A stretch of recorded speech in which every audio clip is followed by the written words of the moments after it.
Catalina Arc, Episode 3. Andalucía Beginnings. Location: Andalucía, Spain. Season: Spring 2009. The light is golden. Time moves slow. The scent of jasmine and orange blossoms hangs in the air. Part 1. First collisions. Scene 1. Lucia's family home. Courtyard. Late afternoon. April. Wide stone patio with potted lemon trees, shaded by fabric sails. Heat shimmers in the air. A lazy fan hums. Guitar strums softly from inside. Lucía, 20, confident and stylish, pours wine for Jonathan, 19, sunburned, still getting used to Spain. You wear heat like a foreigner. Because I am one. No excuse. Andalucía demands surrender. She brushes a crumb from his cheek, a little too intimate. He doesn't move away. And what happens when you surrender? You either fall in love or you run. They hold eye contact. Tension lingers in the warm air. Lucía was a force. You don't fall for women like her. You orbit them. She wrote the rules and broke them when it suited her. For a while, I let myself be chosen. Interlude. April into May. Montage. Lucia's bedroom. Courtyard. City. Night. Jonathan's hair damp from a shower. Lucía closing the door behind her. Day. Him watching her pour coffee on the balcony in her slip. Night. Heat, sweat, and the press of bodies in tangled sheets. Day. Walking together through Cordoba's narrow streets, the sound of her heels echoing on stone. That first night wasn't an accident. Neither were the nights after. April blurred into May in her bed. She was older, certain, deliberate, and I, new to everything, thought I could keep pace.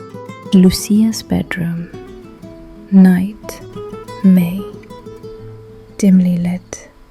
White sheets tangled. The window open to night sounds. Jonathan sits up against the headboard, shirtless, flipping through a Spanish poetry book. His skin still carries the warmth of her touch. Lucía adjusts the straps of her slip as she stands near the dresser. Always with the books, mi profesor. Be careful all that thinking doesn't burn you out before I get the chance. Jonathan smiles, doesn't look up from the page. I'm not thinking, just absorbing. You don't belong to this country or this house. Not yet. She turns, beautiful, composed, but behind her eyes a flicker. She knows she's given him something no one else has, and it might not be enough to keep him. Maybe I don't belong to anyone. Don't say that like it's noble. Even then, something tugged at the edges. Not guilt, not yet. Just a question I didn't want to ask. Who else lives in this house? Courtyard. Morning. May. Sunlight floods the space. Breakfast on the table. Jasmine heavy in the air. Jonathan walks in, groggy, wearing Lucia's robe. He stops. Catalina, 17, sits cross-legged on the tiled floor, sketching a lemon tree in a sunlit patch. Her dark hair catches the light, her focus intent.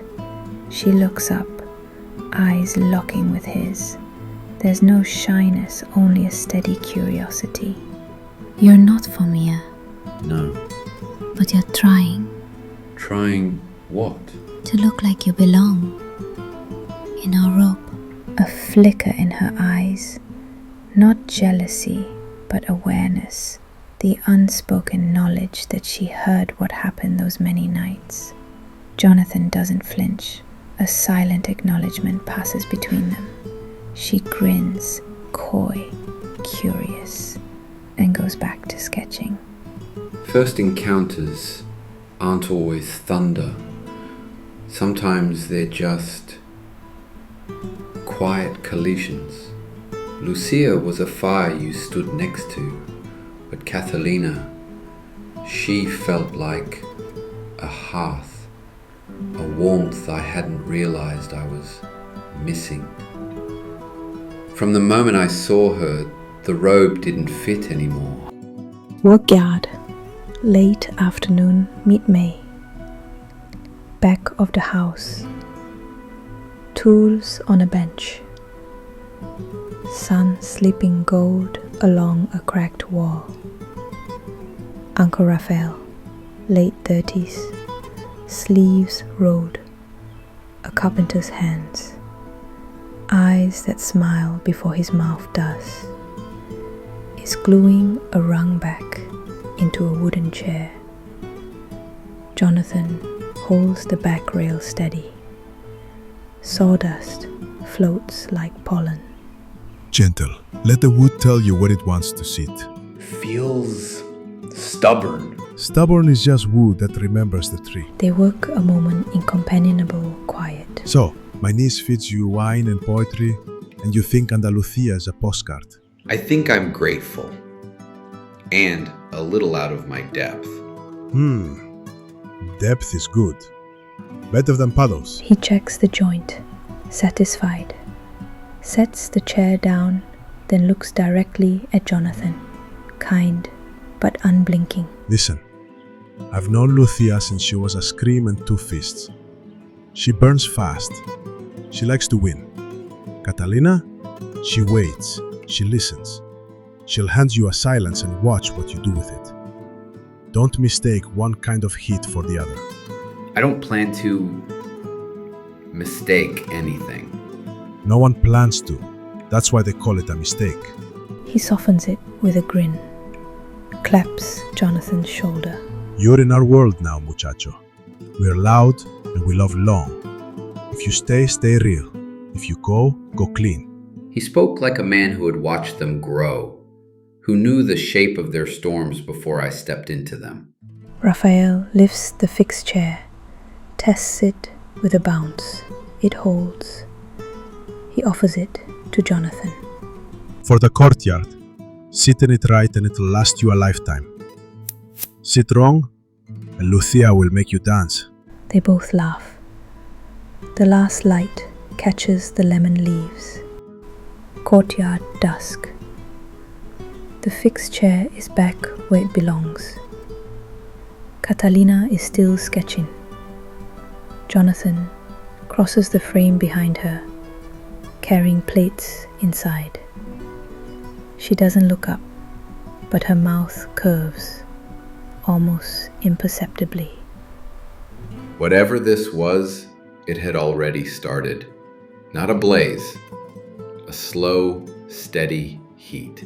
Church bells lift from the distance. The sky turns apricot.